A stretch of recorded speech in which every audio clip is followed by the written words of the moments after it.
Welcome friends to another Dune video. There are many parts to Paul Muad'Dib as the fabled Kwisatz Haderach, be it awakening his abilities and having future seeing like the Guild Navigators so that they can guide the Holtzman drive, pushed ships where they need to go, the safe routes, to Paul's training by his mother, Lady Jessica, giving him truth sense, the voice and other Bene Gesserit abilities. A part I feel is underrated of that suite of Kwisatz Haderach powers are his abilities as a Mentat. This is the mental capacity, to put it simply, to act as a computer, to siphon through lots of data and come to conclusions based on that. Perhaps, for example, predicting the future well, or, as is with Through for Howard in Dune by Frank Herbert, who through studying data about the Fremen on Arrakis is able to work out how many of them are actually there, something they work hard to hide. This gives Leto the hope of using them or allying with them to fight the Emperor. So what aspect could this Mentat ability play for Paul when he's in the role of the Kwisatz Haderach and can see myriad possible futures? Let's begin. First, I think of it as a part of Paul on a simple level. He, for example, can't cry for his father. Perhaps his Mentat abilities help him gain that distance to cope after Leto's death, and to handle a lot of the other emotional upheavals and changes for him during the first Dune novel, such as the loss of his infant son, Leto, to the Sardaukar. Now, how could this have played into his role as the Kwisatz Haderach? Think on this. He can see many futures and make choices on what he sees for his actions, and that's a lot of data. I think the Mentat part of his abilities must play into that. Here is an extended quote to this point from the Dune Encyclopedia, and I'll jump in and add a little commentary at points. Furthermore, because of his Mentat abilities, his training, he could calculate probabilities involving large quanta of interdependent variables. At long range and on a large scale, he could quantify fuzzy factors like ideologies, as well as so-called hard data like demographic histories, to arrive at the probable consequences of choices affecting a single decision in both heredity and environment. Then Paul Atreides was suited to be a Kwisatz Haderach. The Kwisatz Haderach's first recognition of his peculiar relationship with the future came with awareness of terrible purpose and of dreams which, when he stopped to ponder, had sufficient reality about them to make their coming truly possible. His first waking prediction was Mentat-like, probabilistic. Huddled in the still tent with Jessica, he dealt with data, evaluating, computing.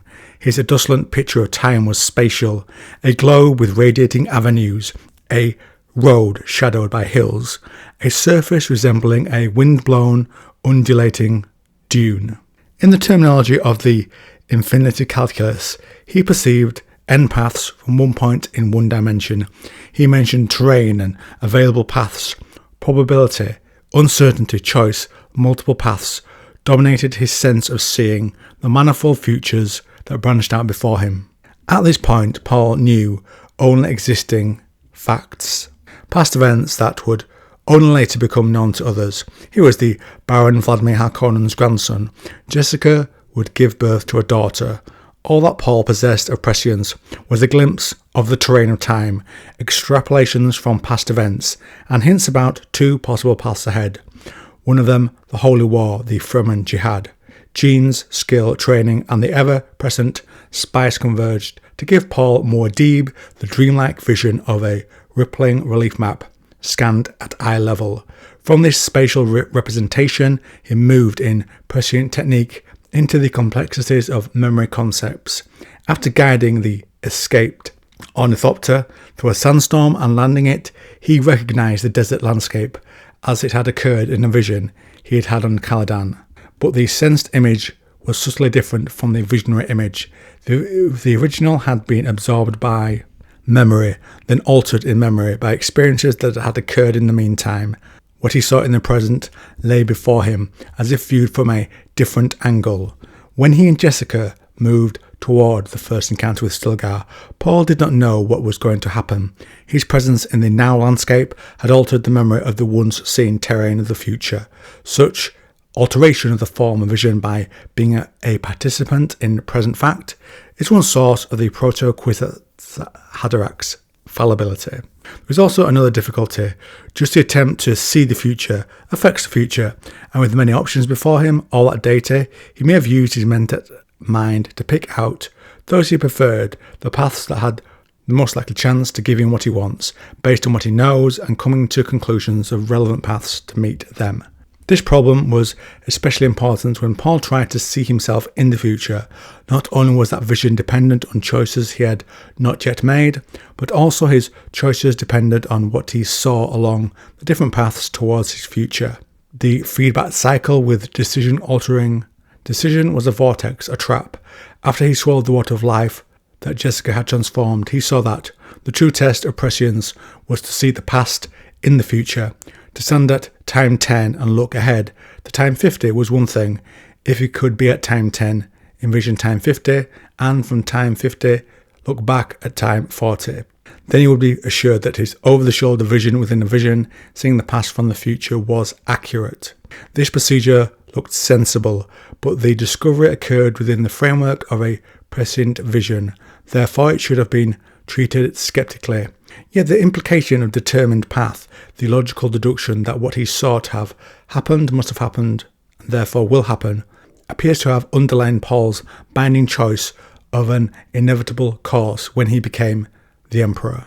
It is important to note here the seductiveness of prescience. Paul could extrapolate from existing fact.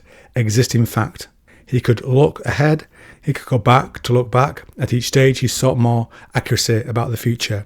He explained his increasing success to himself by way of logic provided by his civilization's concept of time. It is also important to note that the ever-expanding discoveries occurred after larger and larger doses of the spice.